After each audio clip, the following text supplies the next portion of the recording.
За та бүхэнд энэ өдрийн мэндийг хүргэе. Өнөөдрийн хэвлэлийн баг хурлыг бүрэн зүтгэл компани захирал эрхцүүлж баталгар миний би хийж байгаа. Манай компани 2013 онд сан сургуулийн өргөтгөлийн барилгыг барьж гүйцэтгэж явж байгаад сан сургуулийн зүгээс манай ажлын үсийг өгөхгүй тулд сантын зүгээс гэрээгээ цуцлан бидний барилгын талбайгаас хөөж явуулсан байдаг.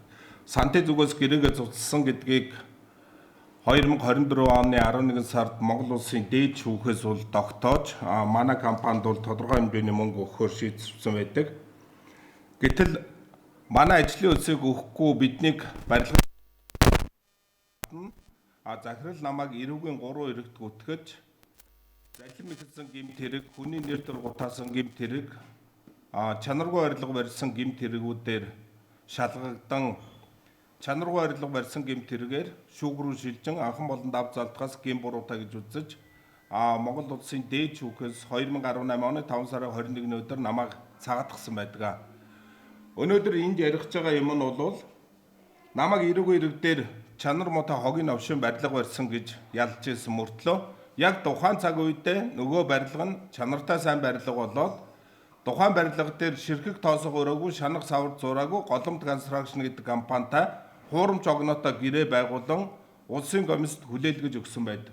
Энэ асуудлыг манай бүрэн зүтгэл компани мэдээд 2017 оны 2 сарын 20-ны өдөр авилгалтай тэмцэх газар гомдол гаргаж улсын комиссийн албан агчид албан тушаал уруулаа ашиглаж сан сургууль давуу байдал үүсгэсэн гэдэг гомдлыг бол гаргасан. Харамсалтай нь одоо энэ хойно байгаа энэ юмнууд дэлгэрэнгүй байгаа.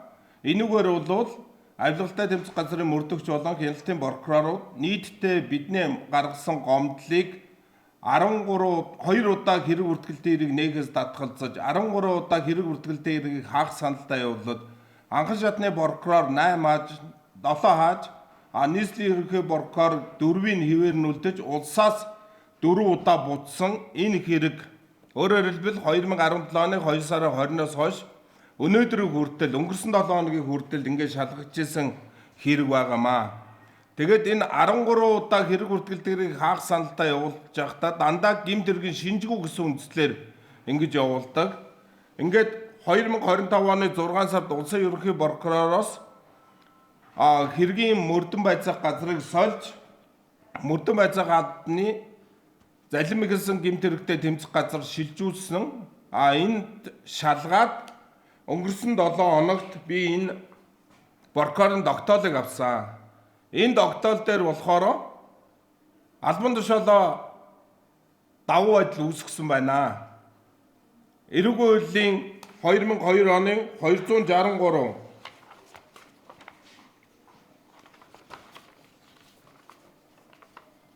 одоо та бүхэнд бүр энэ тогтоолыг ингээд хараа л та энэ одоо шараар ядсан байгаа. Нөгөө хууль хугацаа дотроо байж хахад албан тушаалын гэмт хэрэг бишээ. Албан тушаал уруулаа ашиглаагүй байна гэдэг ийм 13 удаа ингэж прокурорууд хааж ирсэн юмыг хууль хугацаа дууссан гэсэн үндслээр прокурор одоо энэ хэргийг ингээд төгсгөж байна.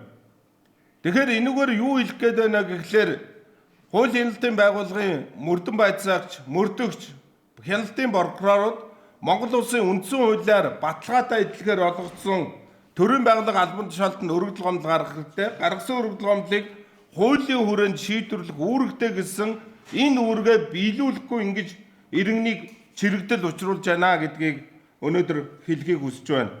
Ингээд энэ ардлын тогтоол энийг одоо дэлгэрэнгүйгээр ингээд хараараа танаас хэрэг бүртгэлтэй хэргийг хаах саналтай явуулахдаа дандаа гэмт хэргийн шинжгүй гэмт хэргийн шинжгүй гэдэг ингээд огноонуудтайгаа анхан шатны прокурорууд нь энэ огноонууд тавьсан нь бол дандаа прокурорууд ингээд хэрэг бүртгэлтэй хэргийг хаасан тогтоолууд нь дараа нь энэ хоёр дахь үснэгт бол нийслэлийн ерөнхий прокурор хэрэг бүртгэлтэй хэргийг зарим нь хаасан тогтоолыг зарим нь хүчингүй болгоод зарим нь бол хിവэр нь үлдээсэн. Хамгийн ардлыг нь бол улсын ерөнхий прокуророос ингээд хэрэгүүдийг буцаагаад ингээд явуулсан. Энэгээр юу арах гээд байна гэвэл эрүүгийн хэрэг шин шийдвэрлэх тухай хуулийн 1-7-гийн 1-дээр хэргийн бодит нөхцөл байдлыг мөрдөгч прокурорууд тогтоох үүрэгтэй. тогтоохдоо ялах болон цагаатах талаас нь авч үзнэ гэсэн энэ хуулийн хэрэгжилт бол тун хангалтгүй. Ялангуяа жирийн иргэдэд бол энэ хуулийн хэрэгжилт бол огт хангахдахгүй байна гэдгийг бас хэлхийг хүсэж байна. Намаг эрүүгийн иргэд гүтгэж яхад 4 жилийн хугацаанд эрүүгийн 3 иргэд яллагчаар татаад залимын гэсэн гэмт хэрэг 756 хоног, хүний нэрээр гутаасан гэмт хэрэг 413 хоног, чанаргүй арилга барьсан гэмт хэрэг 886 хоног, мөрдөн байцаалтын шатан шалгагдаад шүүх рүү шилжээд нийтдээ чанаргүй арилгаар 1186 хоног одоо шүүгдэгч, ялагдагч гэсэн нэртэй ингэж хилмигдүүлж явуулсан байдаг. Тэгэхээр жирийн иргэний гаргасан гомдлыг болвол хян мөрдөгч прокурорууд хурдан шуурхай шалгадаггүй. Хөө элцэх хугацаа дуусгах санаа зорилготойгоор зориуд ингэж аргацаадаг, аргалдаг, шалгалт хийдгүү. Ийм нөхцөл байдал бол одоо манай бүрэн зутгамал компанид бол тогтоогдож байна. Тийм учраас л үнэхээр жирийн иргэдийн хувьд бол хуулийн хэлтийн байгууллага өөр нэг ажилдаг, мөнгө ирэх мэдлэлтэй танил талтай санд сургууль хуулийн хэлтийн байгууллага бас нэг өөрөөр ажилдаг гэдгийг л илчлэгийг хүсэж би өнөөдөр энэ хэвлэлийн багварал хийж байгаа. За ингээд санд сургуулийн өргөтгөлийн барилгыг ерөнхий гүйцэтгчээр хүлээлгэж өгсөн голомт констракшн тухайн барилга дээр ширхэг тоосго өрөөгүй, шанах шаварч зуураагүй компани. Үүнийг нь авилгатай тэмцэх газар энэ прокурор бол шалгаад тогтоосон байна. Мөн 2017 онд Чингэлтэй дүүргийн цагдаагийн 1-р хэлцээр энэ голомт констракшн шалгаад мөн гэмт хэргийн шинжтэй байна. Гэхдээ хөөцөх хугацаа дуусчээ гэж ингэж хариу өгсөн. Өөрөөр хэлбэл голомт констракшны ариун бол шүүгд гутлан мэдүүлэг өгсөн, хуурам жүжигээр үйлдсэн гэдгээр хөөцөх хугацаа дууссан гэдгээр одоо ингээд 2 удаа прокурорын тогтоод ингэж гараад байгааг юу гэж ойлгох вэ? Яагараа тэр хүн яд завширч гэмт хэргээ шалгуулахгүй. Эцсийн зүйлд нь прокурорууд гэмт хэргийн шинжтэй байна.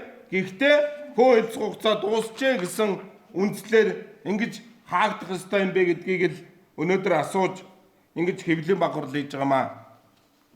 За санд сургуулийн өргөдгөлийн барилгыг бүрэн зутгамал компани барьж гүйцэтгэж эрүүгийн 3 иргэд үндэслэлгүйгээр зохиомлоор хилмигдсэн. Үүнийг дээд шүүхээс сагаатгсны дараа санд сургуулийн улсын комиссийн үйл ажиллагаа болон үйл ажиллагаа санд сургуулийн захирал 6 жиг хуулийн хэлтийн байгууллагуудаар ингээд гомдол гаргаж шалгуулсан.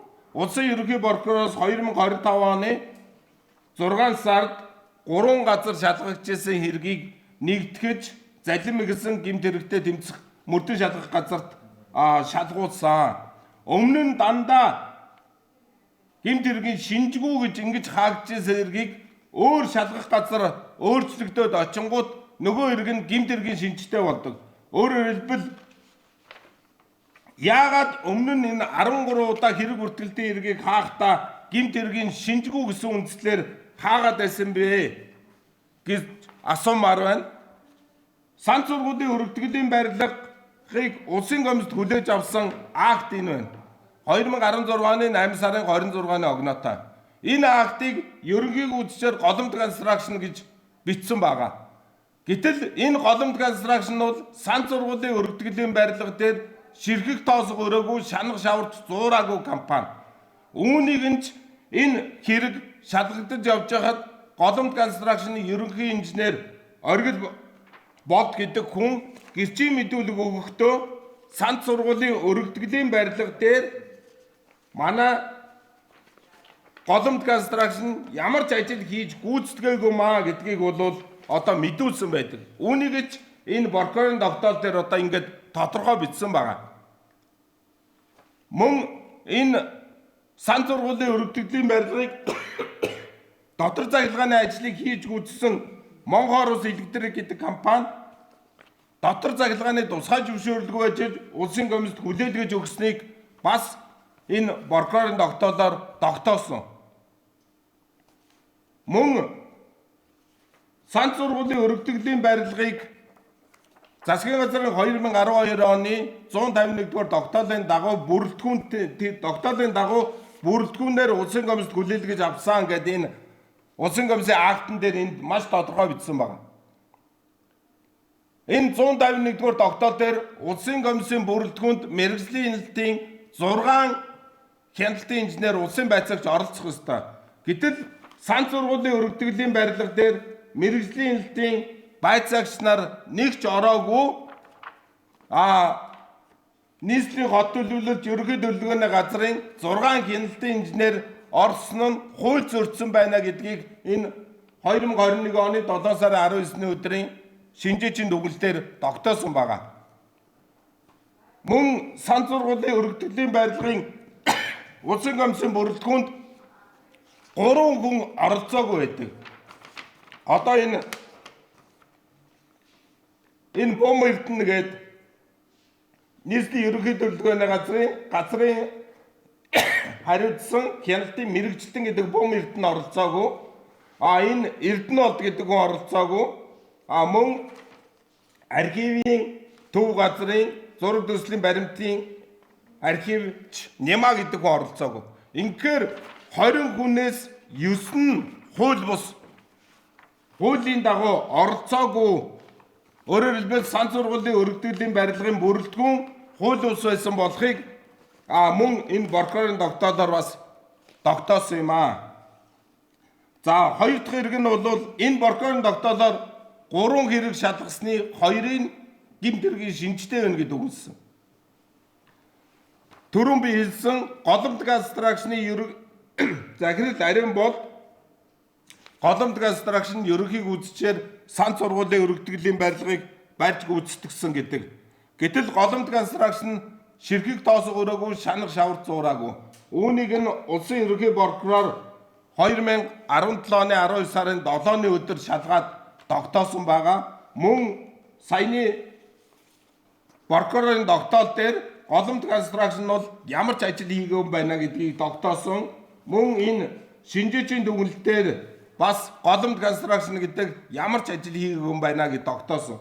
Ингээд Сонгон найрган дүүргийн иргэний иргэн анхан шатны шүүхэд 23 оны 3 сарын 16-ны өдөр голомт констракшны Ариун бол үнэн зөв мэдүүлэг өгнө гэж гарын үсэг зүрсэн мөртлөө худал мэдүүлэг өгсөн учраас Сонгон найрган дүүргийн цагдаагийн 3 дугаар хэлтэс мөн шалгуулахаар өгсөн. Гэтэл үүнээс хойш 2 удаа хяналтын прокурорууд бас гэмт хэргийн шинжгүй байна гэж бас хэргийг хаасан. Тэгвэл энэ тогтоолоор Ариун бол худал мэдүүлэг өгсөн байна. Ариун бол үнэн зөв мэдүүлэг өгнө гэчээд худлаа ярьсан байна. Голомт констракшн ямар ч ажил хийж байгаагүй байна гэдгийг бас энэ прокурорын тогтоолоор тогтоосон баг. Гэхдээ харамсалтай нь хөө хэлцэх хугацаа дуусчээ гэд энэ хэргийг бас хаасан байгаа. Тэгэхээр сан сургуультай холбоотой эрүүгийн гомдлыг шалгахад 5-аас 9 жил зарцуулж ээж гэмт хэргийн шинжтэй байна гэдгийг тогтоологдог. Харамсалтай нь хөө хэлцэх хугацаа дуусчээ гэсэн энэ үндслээр одоо энэ хэрэгүүд ингээд хэрэгсэхгүй болж байгаа нь нөгөө шудраг ёсонд нийцэх юм уу? Хууль хяналтын байгууллагын ажилтнуудаа, мөрдөгчөө, прокуроруудаа нөгөө хууль дээдлэх зарчим, шудраг ёсны зарчим нь хаана байгаа юм бэ? Монгол улсын үндсэн хуулиар үндсэн хуулийн 14-нд ялгуулан гадуурхгүй гэсэн ийм үзэл байдаг. Гэтэл жирийн иргэдийн хэргийг ялгуурлан гадуурхаж ингээд шалгадаггүй, удаадаг, хөө хэлцэх хугацааг нь дуусгадаг, мөнгө ирэх мэдэл танил таттай сан сургуулийг болохоор гаргасан гомдлын хурдан шуурхай шалгадаг, эрүүгүй эрг үүсгээд ялагчаар татдаг, хэргийн шүүх рүү шилжүүлдэг энэ хизээ үл явдлыг зогсох юм бэ? Энэ ялгуурлан гадууралтаа хизээ зогсох юм бэ гэдгийг хэлхийг хүсэж байна. За ингээд эцэст нь би захиргааны иргэний шүүгч нарт хандаж үг хэлэх гэсэн. Монгол улсын дээд шүүхээс 2021 оны 1 сарын 7-ны өдөр бүрэн судалмал компанид ийм тайлбар бичиг өгсөн байгаа. Энэгээр барилгын тухай хуулийн 40-р зүйл заасан гүйцэтгэгчийн чиг үүргийг хэрэгжүүлсэн компани улсын комист оролцох ёстой гэдгийг 2018 оны 1 сарын 10-ны өдрийн 18 дугаар тогтоолоор шийдсэн юм а. Үүнийгээ жишг шийдвэр болгоно гэсэн ийм бичгийг өгсөн байдаг. Бүрэн зутгамал компани сан сургуулийн өргөтгөлийн барилга дээр барилгын тухай хуулийн 40-р зүйлийг хэрэгжүүлсэн гэдгийг энэ шинжээчийн дүгнэлтээр тогтоосон. Мөн сан сургуулийн өргөтгөлийн барилгыг улсын комист хүлээн авсан акт хууль бус бүрэлдэхүүнтэй гаргасан гэдгийг сая эрүүгийн журмаар шалгаад тогтоолоо. Энэ актыг гаргасан ерөнхий гүйцэтгэгчээр голомт газраагч нь тухайн барилга дээр ширхэг доосго өрөөгүй шанах шавар зураагүй гэдгийг бас ингээд тогтоолоо. Энэний дотор цахилгааны ажлыг хийсэн Монхорос электрик гэдэг компани тусгай зөвшөөрлгүй ажиж дотор цахилгааны ажлыг хийсэн байна гэдгийг тогтоолоо. Тийм учраас захиргааны эргийн шүүгч нараа захиргааны ерөнхий хуулийн 48-ийн 2-ын 4 дээр гэмт хэргийн улмаас гарсан акт хүчингүй болох ёстой. Хууль бус акт хүчингүй болох ёстой. Сан сургуулийн өргөтгөлийн барилгыг улсын комист хүлээж авсан энэ акт шудраг ёс гэж байдсан бол хууль дээдлэлт бол энэ акт хүчингүй болох ёстой. Гэтэл захиргааны эргийн шүүгч нар анхан шатны, давх, хяналтын шатны шүүгч нар сантын эрх ашгийг хамгаалж энэ актыг хэвээр нь байлгахын төлөө үхэн атан тэмцэж үхэн атан хамгаалж байна. Тийм учраас энэ хууль бус үйлдэлээ зогсоохыг захиргааны эргийн шүүгч нараас шаардаж байна гэдгийг хэлхийг хүсэж байна. За өнөөдөр миний хэлэх юм дууслаа, баярлалаа. Энэ хэвлэлийн мэдээ авуулаа.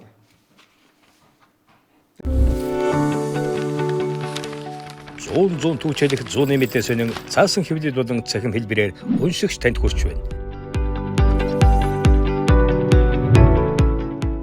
Иргэдээ өмөөч өвчин. Үндэсний өдөр тутмын сонин зүүнний мэдээ.